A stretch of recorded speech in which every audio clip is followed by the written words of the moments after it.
Oui, Rudy, depuis le début de l'année, c'est, bon, bien sûr, on part de loin parce que c'est une année qui était importante pour lui, où il y avait quand même certaines attentes médiatiques, une attente aussi au niveau de l'environnement du basket.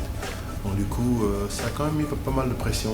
On parlait beaucoup de lui, on parlait de lui comme on projetait comme un top 5 de la draft. Donc ce qui a fait que ça a un peu ralenti son évolution. Donc au départ, où effectivement on arrive avec pas mal d'acquis, etc. Et on se rend compte ensuite que la saison a commencé pas obligatoirement comme le club le voudrait. Et c'est vrai qu'au départ, on a eu beaucoup de choses à améliorer entre les relations, entre Rudy, son coach, l'environnement et toute cette attente qui était un peu un événement qu'on n'avait pas prévu.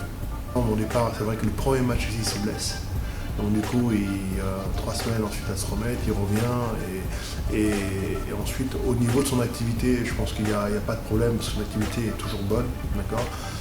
Au niveau de son temps de jeu, il y a une évolution qui est très bonne aussi. C'est vrai qu'il y a offensivement, on ne voit pas le laisser de progrès, mais ses progrès sont évidents. Mais on ne s'en rend pas encore compte aujourd'hui pour plein de raisons, des choix tactiques. Bon, aujourd'hui, on le considère plus comme un joueur défensif, mais bon, on voit qu'il a grandi au niveau de son mental, parce qu'aujourd'hui, il arrive bien à gérer son environnement et cette pression médiatique qui est permanente. Il arrive beaucoup mieux à finir les matchs sans avoir de problème de faute, donc il y en a aussi une évolution. Et techniquement, son tir est beaucoup mieux par rapport à l'année dernière. Aujourd'hui, on lancer franc et lancer tir, par exemple. Donc il y a une réelle évolution. On ne se rend pas compte encore de son évolution jeu dos panier parce qu'il n'a pas de système en place où il doit jouer un contre un dos panier. Donc ça, on ne se rend pas compte, mais il a évolué. Ce qu'il ne faut pas oublier, c'est qu'il y a une contradiction entre les objectifs individuels et les objectifs collectifs. Mais il faut toujours rappeler qu'avant tout, il faut gagner les matchs. Voilà, donc c'est pour ça qu'il faut que Rudy, nous, qu'on comprenne que les coachs ont des contraintes, il faut qu'ils gagnent des matchs. Donc on essaye, nous, de sortir l'individu, mais avant tout, il y a le groupe. Donc là-dessus, obligatoirement une phase pour comprendre ça et s'adapter, c'est important. Bien sûr, donc on le conseille mentalement, puisqu'on lui a conseillé de prendre un psychologue, il travaille avec cette personne depuis déjà 1 an. Donc c'est l'évolution mentale là-dessus, c'est une évidence aujourd'hui. On voit, on sent le joueur, mais quand on regarde des matchs, bien sûr qu'on a un rôle de conseil technique, parce qu'on doit faire des mouvements et on le cadre, on lui dit voilà, là, il faut travailler tel mouvement. Là, j'ai demandé de beaucoup travailler son mouvement dos au panier pour que quand il ira faire des workouts, qu'il puisse montrer son dos au panier. Voilà, donc on est en permanente relation de conseils techniques, psychologiques, mentales, physiques. Donc on a des problèmes de cheville, on lui achète des chevillères, on lui demande de lui mettre tout le temps, on fait attention à son corps, bon, il a un peu mal au genou, on lui demande de faire beaucoup de soins. Enfin, on a un rôle de conseil et on n'arrête pas. Non, on n'est pas sur le terrain, mais par exemple, je peux constater qu'un geste technique n'est pas maîtrisé, son tir, il peut l'améliorer. Et son mouvement dos panier, on voit de temps en temps, quand il est en situation de jeu de panier, il l'est une fois par match. Et c'est là qu'il faut le réaliser parfaitement, parce qu'il n'a qu'une seule occasion. Et là, il faut le réaliser parfaitement. Et quand il le réalise, c'est pas parfait au niveau de l'équilibre, au niveau de la prise de balle, au niveau de juste regarder. Là, ce soir, on l'a vu, à un moment donné, il pivote et puis on lui vole la balle. Et ouais, il faut savoir bouger la tête. Je lui ai dit, quand tu travailles, avant de faire ton mouvement, regarde pour voir où sont les défenseurs et l'aide. C'est un conseil, et après c'est à lui de travailler. Donc quand on voit des choses, on le conseille, après c'est à lui de le répéter et d'y penser. On parle avec Jean très régulièrement de son évolution, des problèmes de ses attentes, parce que lui il a des attentes, et des problèmes et du travail technique. Ouais, le programme, ça dépendra si Cholet va se en play-off ou pas. S'ils ne sont pas en play-off, on aura plus de temps pour pouvoir travailler, ce qui veut dire que dès la fin de la saison, Rudy va partir et il va venir à Dallas chez moi. On va travailler physiquement, techniquement, on lui enlever tous ces petits bobos. Enfin, on va être préparé à passer 1 mois le moment le plus important de sa vie, parce qu'à ce moment-là, il faut se montrer, il faut être au top niveau et pouvoir compétir contre d'autres athlètes qui sont du même niveau que lui. Donc voilà, donc là c'est d'abord le préparer physiquement, techniquement, mentalement, et lui expliquer comment se passent les workouts et comment dominer les workouts.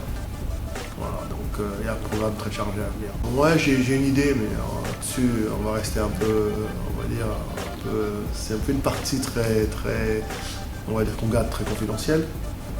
Il n'y a pas encore de choix de date parce qu'en fait on va attendre, il va faire ses workouts uniquement au mois de juin et tout le mois de mai on va travailler pour le permettre d'être prêt. Mais il va réaliser environ une dizaine de workouts. Donc après le choix s'il va être révisé ou pas, après les choix stratégiques qu'il faut faire.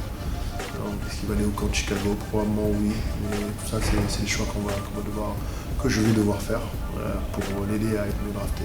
Non, pas de surprise parce qu'il est connu, tout le monde vient le voir, on le voit ce soir encore, Danny Henge de Boston qui était là, il y a Cleveland, il y a Charlotte, enfin, il est regardé par tout le monde, ça va être le joueur international qui va être drafté en premier. C'est-à-dire que, enfin, peut-être il y a un autre joueur international mais qui joue aux États-Unis, qui s'appelle Alexis Len, qui peut être drafté avant lui. Parce que c'est un beau joueur qui joue à Maryland, qui est 2m13 aussi. Mais bon, en dehors des États-Unis, ça va être le premier joueur qui va être drafté. Donc ce qui veut dire qu'il y a une attention particulière. Mais déjà, nous, on ne reçoit aucune information des équipes. On sent des choses, mais les équipes ne nous disent pas je vais le prendre, parce qu'il faut voir jusqu'au bout qui est le meilleur profil. Donc des fois, les scouts disent il faut prendre un tel, mais le propriétaire ou le coach il dit non, moi je veux prendre lui. Donc les scouts rendent des rapports, mais à un moment donné, il y a une décision qui est prise par une personne. Donc on ne sait pas souvent où il va. Des fois on a des appréhensions, on sent des choses, mais on ne sait pas où il va aller. Donc aujourd'hui on est dans encore un grand flou, c'est à nous après d'éclaircir un peu le chemin pour lui et d'essayer aussi de le mettre dans l'équipe où on a envie de le mettre. C'est plus compliqué. On parle avec les équipes tous les jours. Hier soir, jusqu'à 2h du matin, on mangeait avec les gens de Charlotte, on est en relation permanente avec les équipes. On fait que ça, là je vais au camp de Portsmouth, il y a tout le monde. Je vais passer 3 jours à parler de Rudy Gobert. Enfin, ils montrent de l'intérêt, mais il y a une partie bluff, parce que comme c'est... Des fois, ils ne veulent pas que les autres les prennent avant eux, donc ils font style, ils ne sont pas intéressés pour que derrière les gens ne s'excitent pas. Donc oui, c'est un grand jeu de poker. Ils ne se dévoilent pas trop. Après, il faut sentir les choses, il faut voir quel est l'intérêt, il faut savoir combien de fois ils t'appellent, enfin, faut tenir. On a la liste de tous les scouts qui sont venus ici. On a un tableau qui est très grand et qu'on analyse, savoir combien de fois ils sont venus le voir. On s'informe surtout.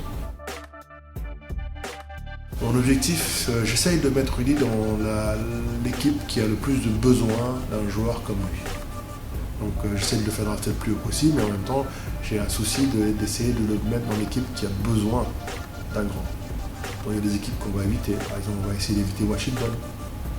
Ça ne m'intéresse pas qu'il y ait Washington, ils ont déjà 4 grands, 5. Donc voilà, donc je ne vais pas du tout parler avec Washington. Que d'informations, je ne veux pas que vous le preniez pour essayer de l'emmener dans une équipe qui a un besoin. On a des idées, mais bon, il faut continuer à travailler, voir aussi les trades qui vont se faire. Non, on ne prend pas ça. Non, il parle. J'ai vécu l'expérience une fois avec Yann Miami, je ne veux pas le refaire. Le joueur, il est en NBA, mais il est ici, donc il ne travaille plus de la même manière, et puis non. Et il se fait drafter, il s'en va. Il dit que c'est un passage qui peut être intéressant quand le joueur est sur le banc et ne joue pas, mais je ne pense pas que ça va être son cas. On n'en est pas là pour l'instant.